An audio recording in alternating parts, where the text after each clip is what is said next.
Alright, so let's take a look at the new PlayStation games dropping this week. And we got some big releases, some hidden gems, plenty to keep you busy basically. So whether you're into action, RPGs, something a little bit different, there is a lot to check out. Now, if you enjoy these rundowns, do me a favor, hit that subscribe button for more PlayStation content every single week. And yeah, let's get into it. Spectre Divide is first, and this one comes from a YouTuber. Apparently Shroud is involved. Now sadly, looking at the Metacritic score, it hasn't had the best reception, sitting at 57 from just 5 reviews on PC. But what concerns me more is the player count. Checking Steam, it's only got 144 active players, which isn't great for a multiplayer game, so I'd guess this PlayStation release is an attempt to spike that number. The game though is a 3v3 tactical shooter with a unique duality mechanic that lets you control the two bodies in real time. You can swap between them instantly, allowing you to defend two sites at once, cover your own cross, or even trade yourself in fights. It's a concept that could make for some interesting strategies, assuming the execution holds up. The gunplay then is described as tactical but fast, with aim down sight shooting, 20 different weapons, and a loadout system called Sponsors that tailors your kit to your playstyle. The anime-inspired visuals then go for a sci-fi comic book look, aiming for those clean reads in competitive play. There's also then ranked matchmaking, casual play, and crews, a large-scale seasonal competition where teams of 50-60 players compete for leaderboard placement.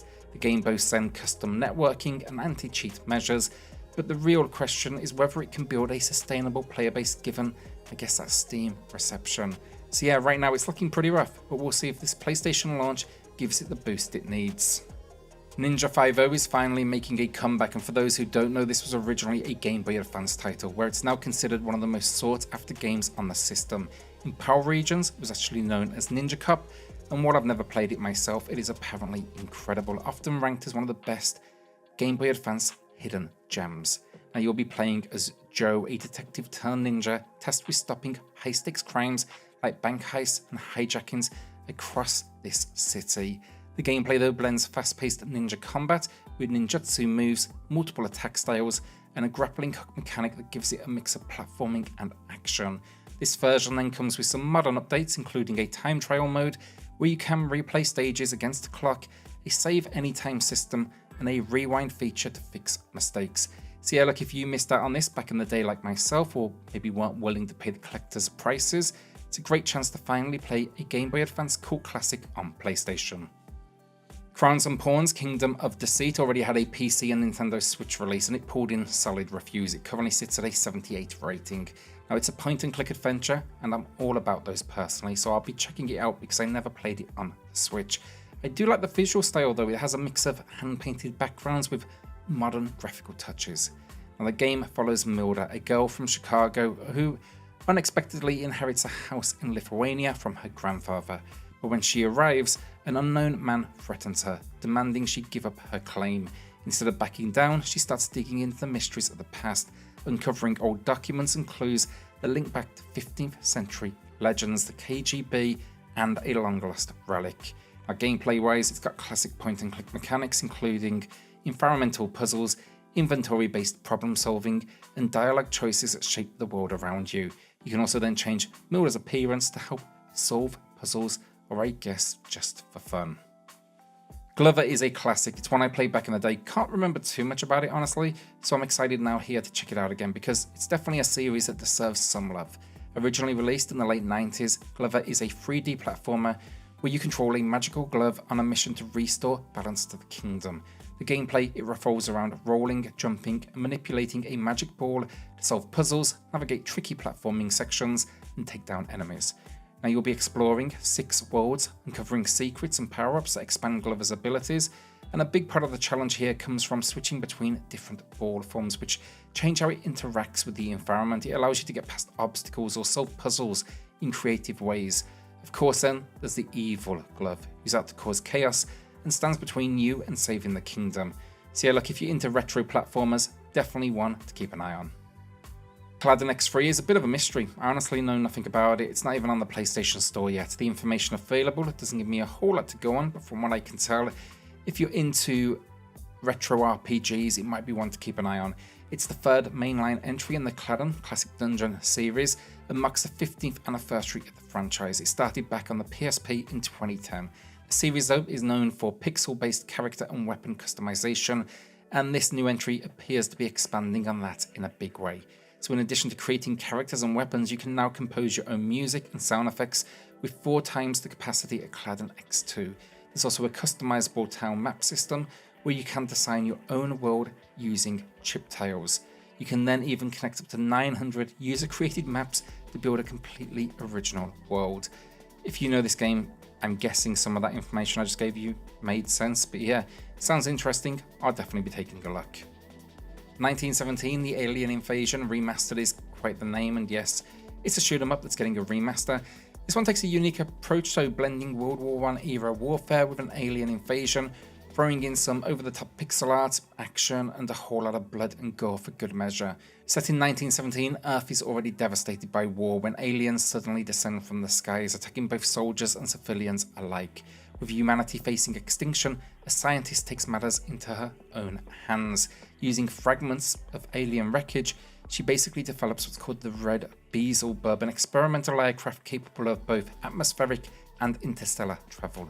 With no other pilots left standing, she jumps into the cockpit herself and sets off for the battlefields of Verdun, aiming to take down the so-called chess master, a new ruler who might not be entirely human. The game features 8 stages packed with huge boss encounters, a psychedelic soundtrack, and that classic golden age arcade aesthetic. The difficulty curve then is said to be fair but challenging, and yeah, if you're into retro style bullet hell shooters, this one could be worth checking out.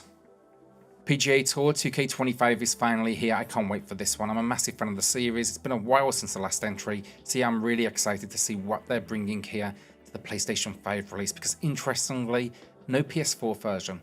Kind of expected it, but hopefully that means they're really pushing for realism and next-gen improvements. Also, I just found out there's a demo, so I'm going to be downloading that now. Maybe you should check that out first too. This year's game though introduces 3 major championships for the first time in the franchise: the PGA Championship, the US Open, and the Open Championship, letting you chase glory on some of the biggest stages in golf. The new Evo swing mechanics promise improved shot types, ball flights, roll physics, and visuals, making everything hopefully feel more realistic. The My Career mode then is also getting expanded, offering deeper customization and more ways to shape your golfer's journey. Multiplayer is back then with ranked play, casual matches, and cross-platform support, while the course designer has been upgraded with new objects and tools to let players create their dream courses. They're also then bringing back seasons with power increases, ranked resets, and regular content updates. You can even actually go back and play past seasons whenever you want, instead of being locked into whatever's currently live. Morsels is one I've been waiting for, then mainly because it looks about as weird as they come, and I'm all for that. You play as a hungry mouse, scrounging for food in the sewers when you meet a magical sentient fatberg. Yes, you heard that right. They give you the ability though to transform into different creatures called Morsels. With your new powers, you take on the oppressive forces of the cats, battling through upper worlds while collecting new morsels and swapping between them strategically. It's a top-down creature collector roguelite, meaning you'll be constantly cycling through different playable morsels, each with unique abilities, strengths, and weaknesses. Some, for example, will get afflicted with ailments, while others can get boosted with power-ups and quirks, adding layers of strategy to the chaos. The game then also features hidden bonus levels with unique art styles and gameplay twists, adding to, I guess, its personality-packed action. So yeah, look, if you're into something quirky, a roguelite as well, with creature collection mechanics, this one, definitely an interesting concept. Dwerve is one that I played on the Switch when it launched in 2023. It is fantastic. If you like the vibe of this one, I definitely recommend checking it out. It's an action-adventure RPG with a unique tower defense combat system.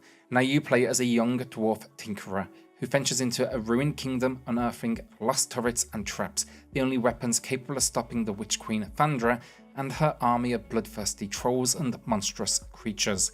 The gameplay is a mix of dungeon crawling, strategic turret placement, fast-paced combat. Expect to explore hidden secrets and puzzles, upgrade your turrets and traps, and take on epic boss battles where quick thinking and smart positioning is going to be key. There are also powerful artifacts to discover, like Dragonfire Boots or Gorax Warhammer, which add even more depth to that combat. So yeah, if you like strategy-driven RPGs with a tower defense twist, Dwerve is a really interesting release. Monster Hunter Wilds then is our final game, easily the biggest release of the week, if not the month, and potentially year, let's face it. But look, if you're jumping in, expect to be busy for a long time because this one's packed with content. The betas have been fantastic, and now that the full release is here, I cannot wait to jump in. I'll absolutely have coverage here on the channel. This time though, the game's taking place in the Forbidden Lands, an unexplored region where the environment is in constant flux, shifting between harsh weather conditions and plentiful periods that drastically affect wildlife and monster behaviour. Now, as always, the core loop is about hunting powerful monsters, crafting weapons and armour from what you harvest, and using the evolving world and its mechanics to your advantage.